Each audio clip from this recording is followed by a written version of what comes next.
Olá, mais uma vez aqui estamos com o nosso programa Os Gideões, convidando você a estudar a Palavra de Deus, a firmar realmente os seus pés sobre esta rocha, sobre este alicerce firme que é a Palavra de Deus.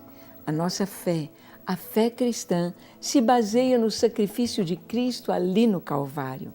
Sim, na crucificação do Senhor.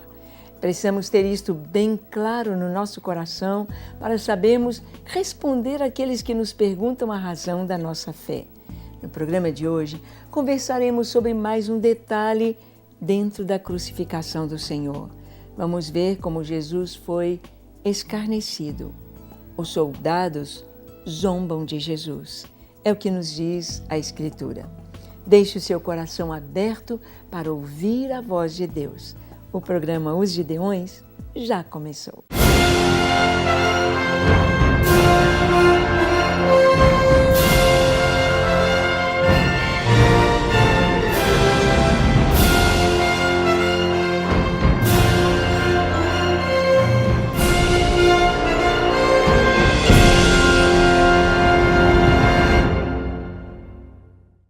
Muito bem, nós vimos que 4 evangelistas, Mateus, Marcos, Lucas e João, escreveram a respeito do Senhor. Lucas não era um judeu, Lucas era um grego. Lucas é um historiador, ele fez as pesquisas, ele entrevistou as pessoas para saber exatamente como foram os fatos a respeito de Jesus.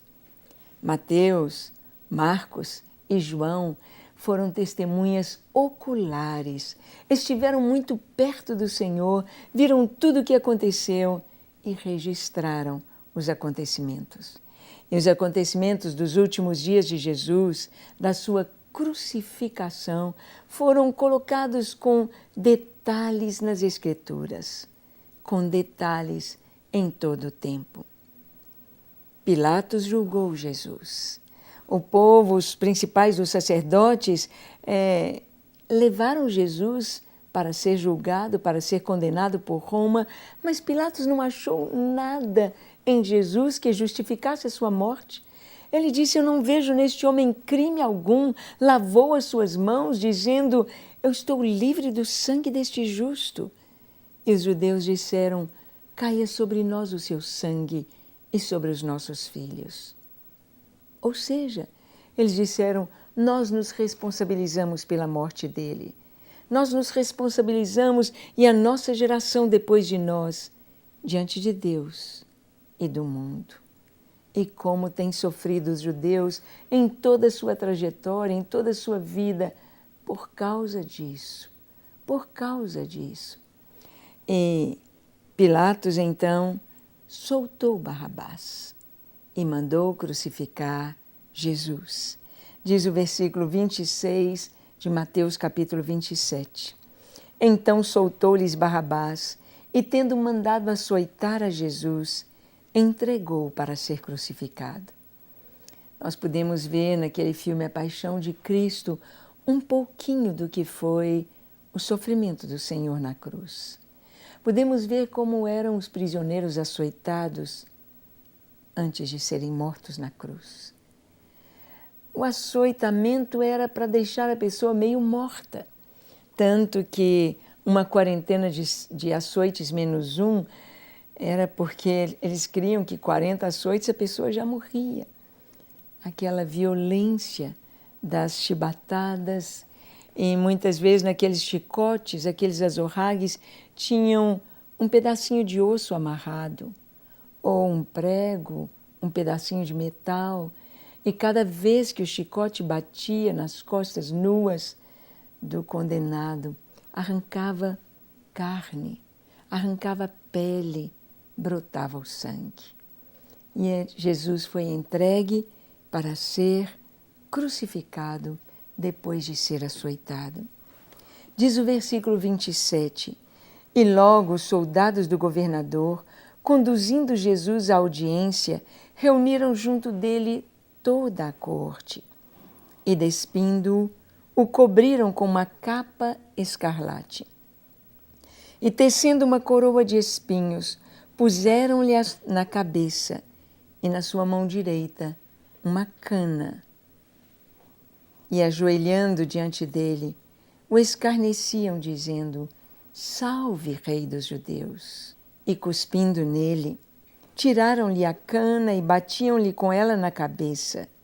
E, depois de o haverem escarnecido, tiraram-lhe a capa, vestiram-lhe as suas vestes e o levaram para ser crucificado. Querem dizer que não houve a crucificação do Senhor, ou que outro tenha tomado o seu lugar. Sendo assim, onde estaria Jesus? Aonde o esconderiam? Nós vemos aqui que o Senhor foi preso, foi julgado. Era Jesus, não era um sósia de Jesus ali sendo açoitado. Não era Judas Iscariotes, como os islâmicos querem dizer. Era Jesus. As suas palavras, a sua atitude, o seu comportamento diante da cruz, diante dos maus tratos, diante de tudo aquilo, mostravam mais do que um homem, mostravam alguém perfeito, alguém que sabe amar, alguém que sabe quem é, alguém que veio dos céus, como ele disse: vós não sabeis de onde eu vim do alto, vocês são aqui de baixo, eu sou lá de cima. Jesus, o Filho de Deus. E nós podemos ver aqui, nesse escárnio dos romanos ao Senhor Jesus, podemos ver um ato profético. Não é o Mateus que fala a respeito disso, mas é Lucas. Ele conta que Pilatos, quando ele viu que Jesus era inocente e que ele era da Galileia, se bem que, na verdade, Jesus nasceu na Judéia, em Belém da Judéia, mas foi criado em Nazaré da Galileia. Então era tido como nazareno, era tido como galileu. Então ele ficou sabendo que Herodes, que era o governador da província da Galileia, estava ali em Jerusalém por ocasião da festa da Páscoa. Então ele mandou Jesus para Herodes. E Herodes queria muito ver Jesus, porque Herodes havia mandado matar João Batista. E sabendo do que Jesus fazia, ele pensou que João Batista ressuscitou e que Jesus era João Batista ressurreto.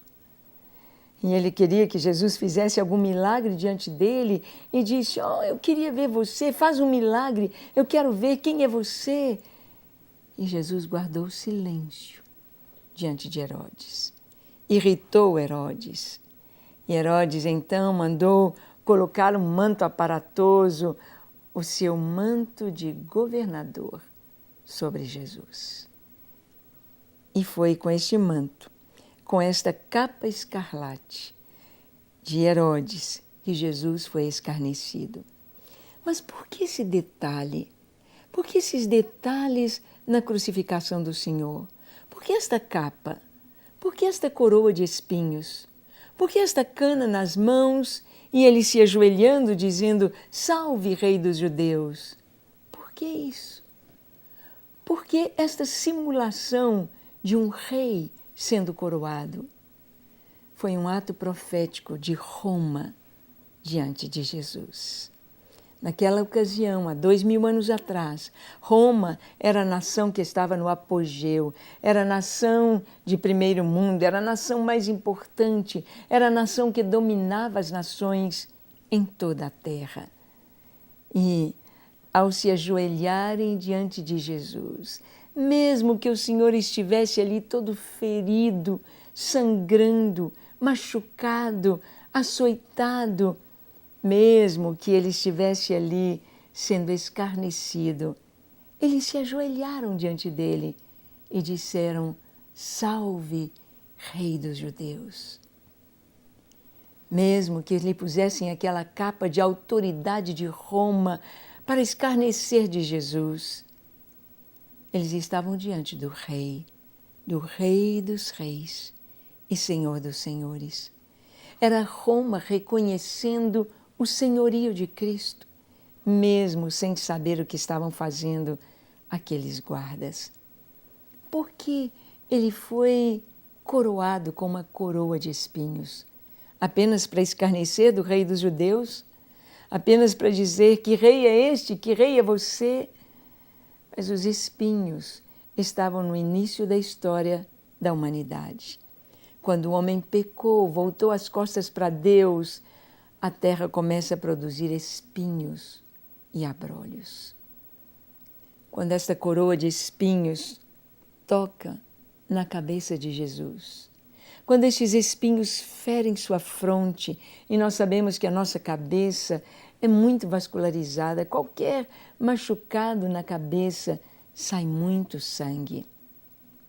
Quando enterraram esta coroa na cabeça do Senhor, era a remissão da maldição da terra, porque o espinho estava tocando o sangue daquele que é o Rei, daquele que é o Senhor, daquele que é Deus que se fez homem, daquele que poderia redimir não somente a humanidade, mas toda a criação de todo o mal que entrou na terra. O escárnio de Jesus foi um ato profético. Puseram uma cana em sua mão, como se fosse um cetro. O cetro com o qual o Senhor vai reinar sobre a terra é um cetro de ferro.